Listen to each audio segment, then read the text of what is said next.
नमस्कार, आप देख रहे हैं कैपिटल टीवी का खास शो महाराष्ट्र फाइल्स। आपके साथ मैं हूं परवीन शेख। हम लेकर हाजिर हुए महाराष्ट्र की 5 बड़ी खबरें जिनका आपसे है सरोकार। आपको बताएंगे क्यों उद्धव से नाराज है बंजारा समुदाय, एकनाथ शिंदे और अजीत पवार में क्यों बिगड़ी बात, सीट बंटवारे पर अघाड़ी की बड़ी बैठक, आदित्य ठाकरे ने बीजेपी पर साधा निशाना, शरद पवार की एक और साजिश का खुलासा। इसके अलावा जानेंगे कौन किसे दे रहा है चुनौती, कौन किसकी बढ़ा रहा है टेंशन। साथ ही आपको इन सभी खबरों से कराएंगे रूबरू। लेकिन तमाम बड़ी खबरों में आगे बढ़ने से पहले एक नजर डालते हैं महाराष्ट्र की टॉप हेडलाइंस पर। महाराष्ट्र में उद्धव ठाकरे से नाराज हुआ बंजारा समुदाय, आने वाले चुनावों में महाविकास अघाड़ी को हो सकता है बड़ा नुकसान। चुनावों से पहले सीएम एकनाथ शिंदे और डिप्टी सीएम अजीत पवार में तेज हुआ टकराव। शिंदे ने पवार पर साधा निशाना, बोले मुझे गुलाबी होने की जरूरत नहीं। महाराष्ट्र में महाविकास अघाड़ी की बैठक, सीट बंटवारे पर 3 दिन चर्चा होगी। कांग्रेस 288 में से 120 सीटों पर चुनाव लड़ने को तैयार। आदित्य ठाकरे ने उठाए भारत बांग्लादेश सीरीज पर सवाल, बोले जब हिंदुओं पर अत्याचार तब कैसे हो रहा है खेल, क्या दादा की राह पर है पोता। महाराष्ट्र में चुनाव से पहले सियासत तेज, पूर्व बीजेपी विधायक बापू साहेब तुकाराम शरद गुट में हुए शामिल, बीजेपी ने पवार को बताया धोखेबाज। महाराष्ट्र फाइल्स में सबसे पहले बात उद्धव ठाकरे को लगे झटके की। बॉम्बे हाईकोर्ट की औरंगाबाद बेंच ने पूर्व सीएम उद्धव ठाकरे के खिलाफ दायर एक निराधार याचिका के लिए नांदेड़ के रहने वाले बंजारा समाज के मोहन चौहान पर 2 लाख रुपए का जुर्माना लगाया था। कोर्ट ने याचिकाकर्ता को जुर्माने की रकम डिमांड ड्राफ्ट के जरिए उद्धव ठाकरे को देने को कहा, लेकिन याचिकाकर्ता व्यक्तिगत रूप से इसे उन्हें सौंपने के लिए मुंबई पहुंचा। इस बीच 17 सितंबर को उद्धव ठाकरे ने बंजारा समाज के मोहन चौहान से मिलने से इनकार कर दिया। दरअसल बंजारा समाज की धार्मिक भावनाओं को ठेस पहुंचाने के मामले में मोहन चौहान ने कोर्ट में याचिका दाखिल की थी। कोर्ट ने धार्मिक भावनाओं को ठेस पहुंचाने के आरोप के मामले में उद्धव ठाकरे को बड़ी राहत दी थी। हाईकोर्ट की औरंगाबाद बेंच ने माना कि महाराष्ट्र के पूर्व सीएम उद्धव ठाकरे ने धार्मिक भावनाओं को ठेस नहीं पहुंचाई है। कोर्ट ने इस दौरान याचिकाकर्ता पर जुर्माना भी लगाया था। हाईकोर्ट ने कहा कि 2022 में महंत की तरफ से उद्धव ठाकरे को भेंट की गई पवित्र भस्म और प्रसाद को माथे पर ना लगाकर उन्होंने धार्मिक भावनाओं को ठेस नहीं पहुंचाई। कोर्ट ने इस दौरान याचिकाकर्ता मोहन चौहान पर 2 लाख रुपए का जुर्माना लगाते हुए कहा कि वो ये रकम डिमांड ड्राफ्ट के माध्यम से उद्धव ठाकरे को अदा करें। मोहन चौहान ऐसे में बंजारा समाज के कुछ लोगों के साथ मुंबई आए थे और साथ ही 2 लाख रुपए का डिमांड ड्राफ्ट भी साथ लेकर आए थे। मोहन चौहान ने बताया कि कोर्ट के आदेश का हम पालन करते हैं, इसलिए यहाँ पर आए हैं। समाज के लोगों ने अपनी जेब से पैसा इकट्ठा करके 2 लाख रुपए का डिमांड ड्राफ्ट तैयार किया।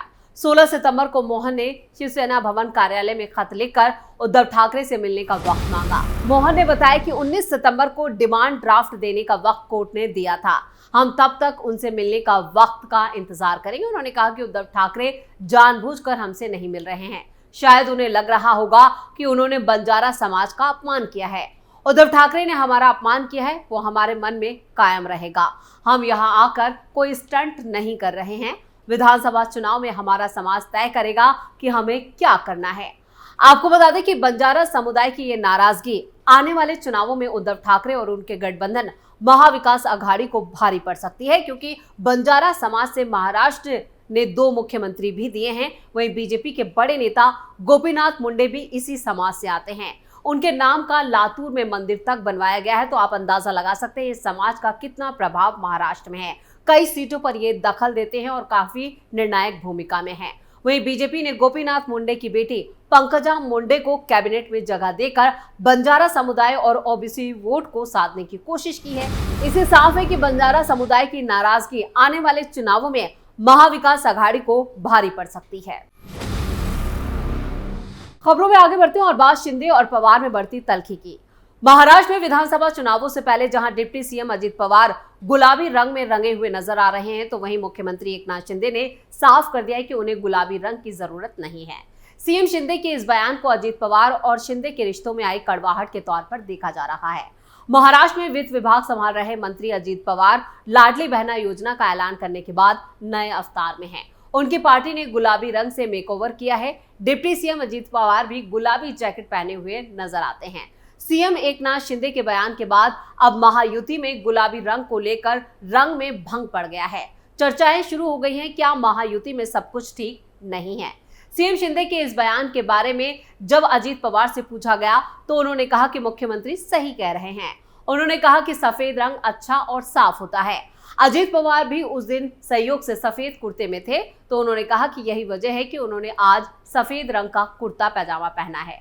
राजनीतिक हलकों में चर्चा हो रही है, क्या महायुति के अंदर रंग फीके पड़ रहे हैं, क्योंकि अजीत पवार लगातार 80 सीटों की मांग कर रहे हैं। वहीं वो सीएम बनने का दावा तक कर चुके हैं, जिससे सत्ता पर काबिज महायुति में तनाव बढ़ चुका है। खबरों में आगे बढ़ते हैं और अब बात एनडीए की बड़ी बैठक की। महाराष्ट्र विधानसभा चुनाव में सीट बंटवारे को लेकर महाविकास अघाड़ी 18 से 20 सितंबर तक मुंबई में बैठक कर रहा है। शिवसेना नेता संजय राउत ने 17 सितंबर को इस बैठक की जानकारी दी थी। राउत ने बताया था कि गठबंधन में शामिल किस पार्टी को कितनी और कहां की सीटें मिलेंगी, इसका फार्मूला तय किया जाएगा, इस पर मंथन किया जाएगा। सीट बंटवारे का फैसला उम्मीदवारों की जीत की संभावना के आधार पर तय होगा। महाविकास अघाड़ी गठबंधन में उद्धव ठाकरे की शिवसेना यूबीटी, शरद पवार की एनसीपी और कांग्रेस शामिल है। लोकसभा चुनाव में 13 सीटें जीतने के बाद कांग्रेस का मनोबल बढ़ा हुआ है। इसी वजह से पार्टी ज्यादा सीटें मांग रही है। तो 288 विधानसभा सीटों में से 110 से 120 सीटों पर कांग्रेस विधानसभा चुनाव लड़ना चाहती है और सबसे ज्यादा मुंबई की 36 सीटों में से 18 से 20 सीटों पर दावा कांग्रेस कर रही है, जबकि उद्धव और शरद पवार कांग्रेस को इतनी सीटें देने पर राजी नहीं है। वैसे इससे पहले हुई अघाड़ी की बैठकों में कांग्रेस नेता नाराज होकर बाहर भी निकल चुके हैं। अब देखना होगा कि इस बैठक में सीट शेयरिंग पर बात बनती है या बिगड़ती है। खबरों में आगे का रुख करते हैं। भारत और बांग्लादेश के बीच 19 सितंबर से चेन्नई में टेस्ट मैच खेला जाना है।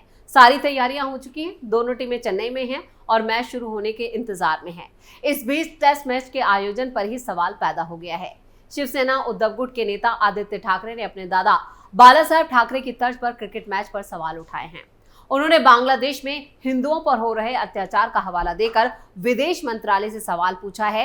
आदित्य ठाकरे ने सोशल मीडिया प्लेटफॉर्म एक्स पर मंगलवार रात एक लंबा चौड़ा पोस्ट साझा किया और पूरा post Bharat Bangladesh cricket series को लेकर है।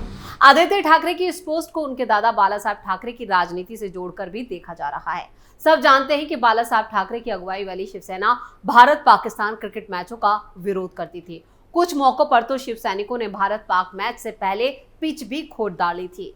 क्या आदित्य ठाकरे भी उसी रास्ते पर है?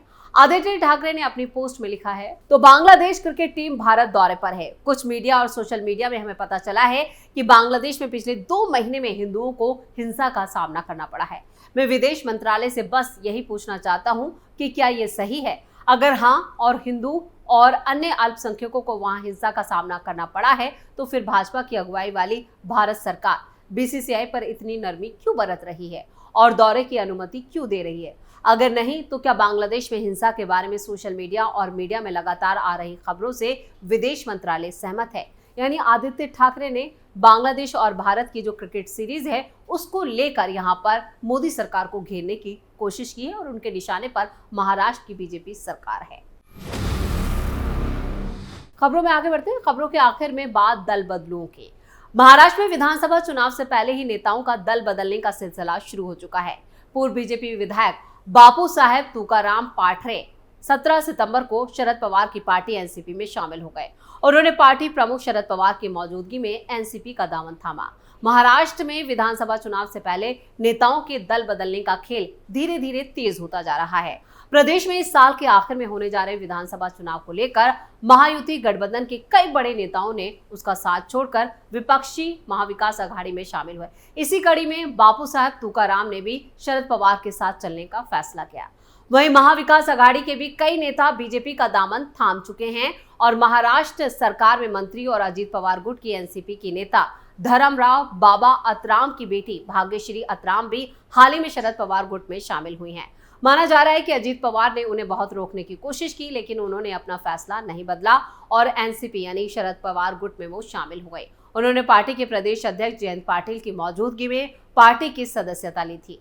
आपको बता दें कि महाराष्ट्र में इस साल नवंबर में चुनाव होने की संभावना है। हालांकि अभी निर्वाचन आयोग की तरफ से चुनाव के कार्यक्रमों को लेकर कोई घोषणा नहीं की गई है, लेकिन इसकी तैयारियां चुनाव आयोग की तरफ से की जा रही है। लेकिन उससे पहले ही जो दल बदलने का जो सिलसिला है वो महाराष्ट्र में तेज हो गया है और यहां पर सभी पार्टियां जोड़तोड़ की राजनीति में जुट चुकी हैं। बीजेपी में भी कई बड़े नेता विपक्ष की तरफ से आ चुके हैं, तो अब विपक्ष की तरफ से भी सत्ता पर काबिज महायुति में सेंधमारी की कोशिश की जा रही है। तो महाराष्ट्र फाइल्स में फिलहाल के लिए इतना ही। वीडियो की खबरें आपको कैसी लगी कमेंट करके अपनी राय जरूर दें। वीडियो को लाइक करें, शेयर करें और कैपिटल टीवी को सब्सक्राइब जरूर करें। नमस्कार।